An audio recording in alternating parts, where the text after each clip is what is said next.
So if I can ask, maybe delving into this a little bit more, how can a company unlock the potential of all these data in these different data silos across the organization, across the enterprise? Where should they start? It begins with the workflow, and you have to recognize the workflow of your business and then understand your data assets. And that's why I think you're seeing great success of many of the cataloging companies, the data cataloging companies. But I think it comes down to understanding your data assets, understanding your business workflows, recognizing opportunities to improve workflows by alleviating the constraints that we've classically put on data, AKA create that logical view. So now the barriers, the physical barriers, the functional barriers that prevent people from seeing all the data and creating new and actionable insights are eliminated. There's a lot of potential in understanding the workflow and understanding the entire data landscape. And obviously, I believe that AtScale can help with that. Obviously, you know that we're coming hopefully to the latter end of the pandemic. And we really don't talk a lot about this because this is a point in time, but the pandemic has probably had an impact on how organizations look at data, the importance of data. In your opinion, in your thoughts, has the onset of the remote office worker and the remote access to data, has this pushed the importance of data to the forefront of the executive's mind? So I think there are a lot of consequences of the pandemic, unintended and intentional.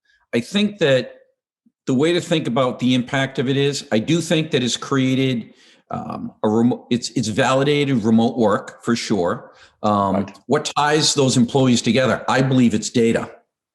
Data they produce, data they consume. I believe that's the connection between all employees in an organization. And I think the advent of the pandemic has brought that to light. So that's one. Two, I think it's validated in an unfortunate way the importance, the criticality to your original question. Why is this significant? How significant is it? I believe that to answer your question directly, unfortunately, while this pandemic may get under control and subside, there'll be another one. So it's really going to be about how do we react to these events in the world?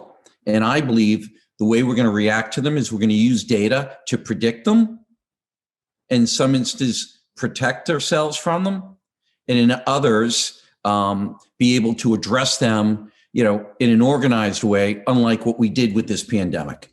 And that's all going to be driven by data. There's probably a lot of things that experience tells us. The last pandemic was over just over a century or just under a century ago, depending upon what timings you look at.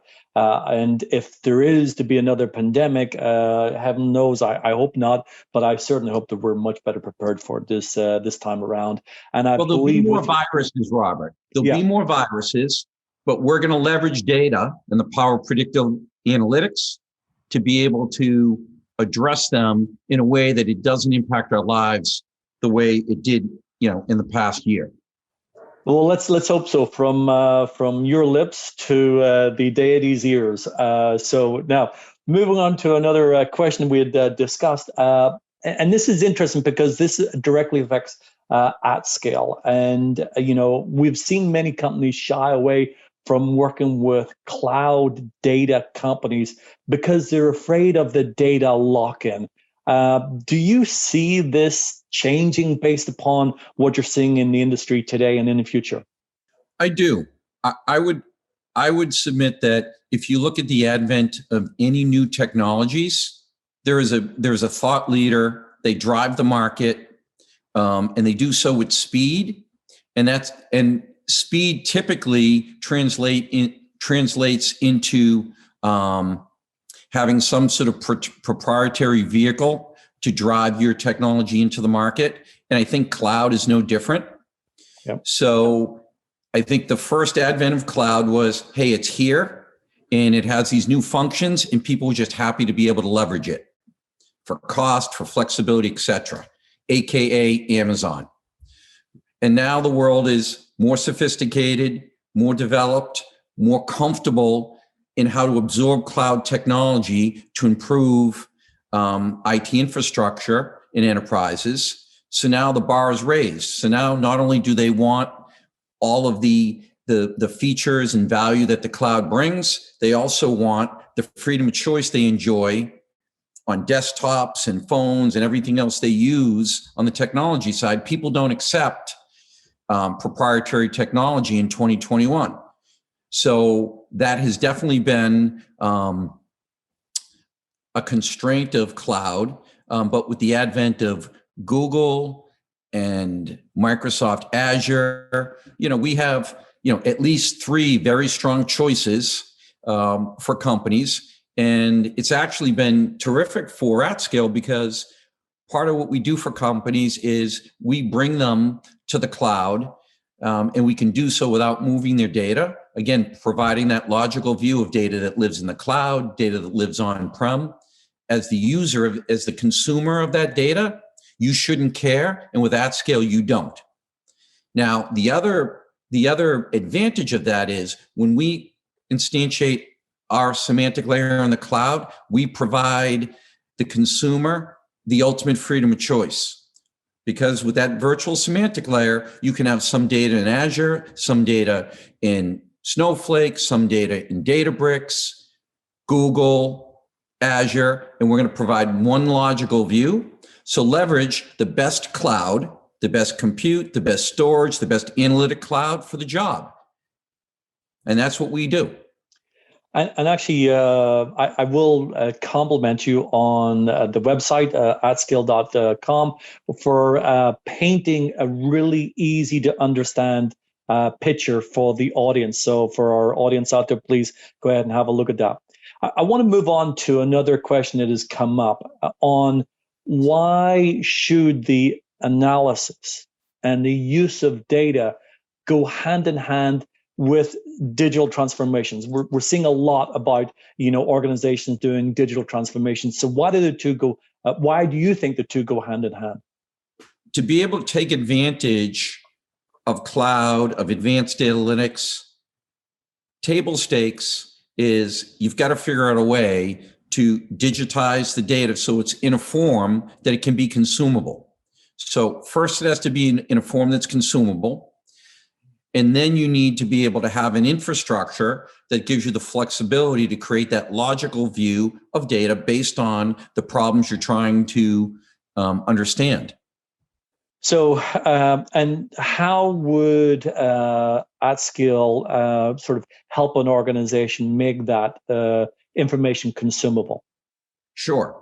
So, as I'd mentioned earlier about the thinking of the semantic layer in AtScale as the bridge between AI and BI, what we're able to do in the instance of data science, we can basically take and publish all the data from BI tools, all the data that emanates from them without any data wrangling or anything, into modeling tools like DataRobot, do the feature engineering, publish those results into every BI tool. And that's what I meant earlier when I talked about I don't want to make every BI analyst, every marketing analyst, a data scientist. I don't think that's realistic. And, frankly, that'll be a long time coming. But what we can do is we can fuel and power business data analysts with the results of AI and machine learning.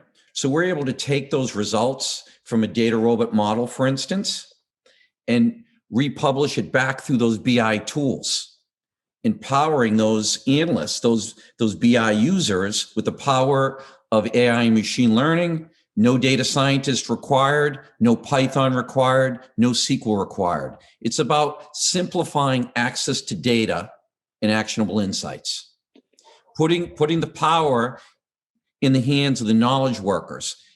What I don't like about the current structure, you have all of these data scientists, or I should say a few data scientists in a big ivory tower doing their thing.